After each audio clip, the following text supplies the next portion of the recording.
Last month, Nintendo released a game that might not be their biggest game of the year, but it includes one of the most low-key genius features I've seen in years. Oh, pretty good hook. What game was it? I have to know!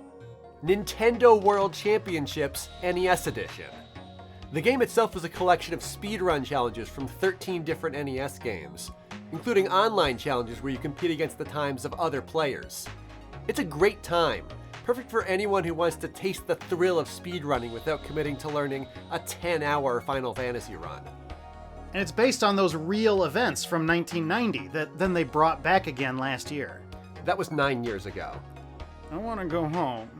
But the most brilliant part happens before you play even a single second of gameplay.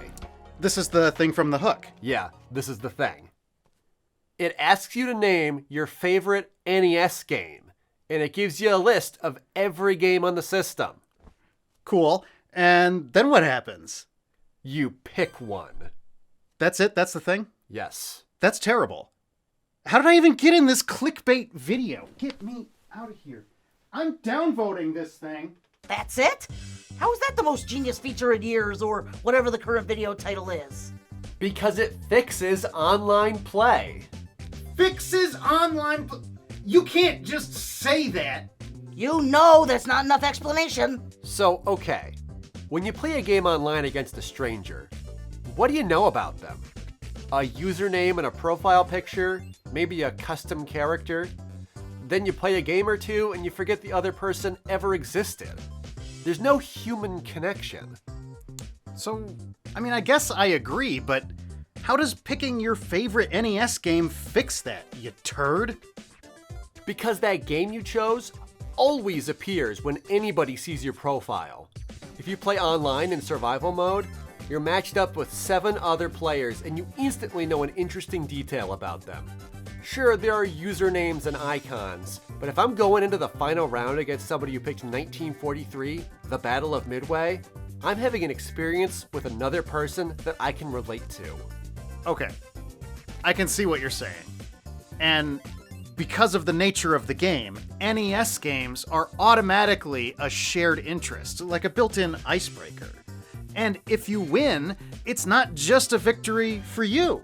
It's a victory for RoboCop. Exactly. Your NES game is like your nation in the Olympics. This is the banner you're competing under, and that means something to you. You want to bring home that gold medal for the adventures of Bayou Billy. And you can tell a lot from a player based on their game choice. If somebody picks Color a Dinosaur, you know they love their memes.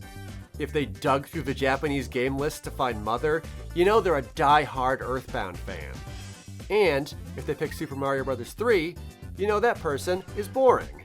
Hey, what's wrong with Mario 3? That's a great game! Of course it is, but we all know that already. Look, I'd say over half the players I've seen have Mario 3 picked as their favorite. So even though it's one of the best games ever made, I'm politely begging you to pick something a little more unique. Personally, I'd probably go with, let's say something like Star Tropics. You know, this one's really cool. It's sort of like Zelda, but no, even better than Star Tropics. What about something like Dragon Spirit, the New Legend?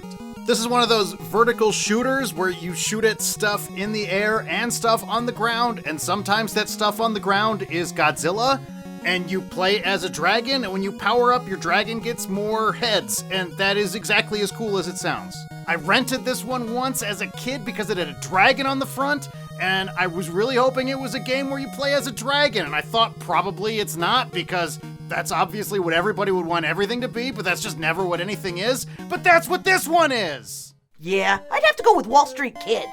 The game about day trading on the stock market? Really? I just sold off all my Strayhound stock.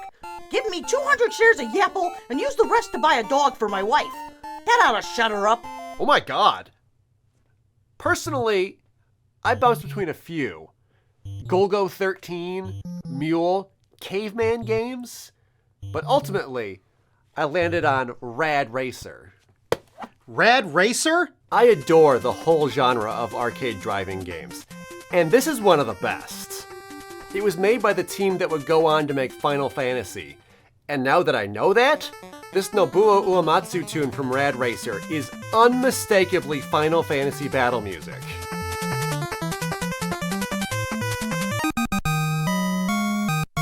Boy, it is impossible to go through this list without being transported back to the early 90s. Chrysalis? Pinbot? There's an NES version of King's Quest V? Humans, we have heard from some reliable sources that there is an NES port of King's Quest V. Is that true? Oh, yes. They said yes.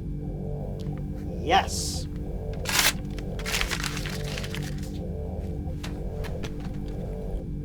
Why? So what are you guys doing? Oh, we were just talking about our favorite NES games.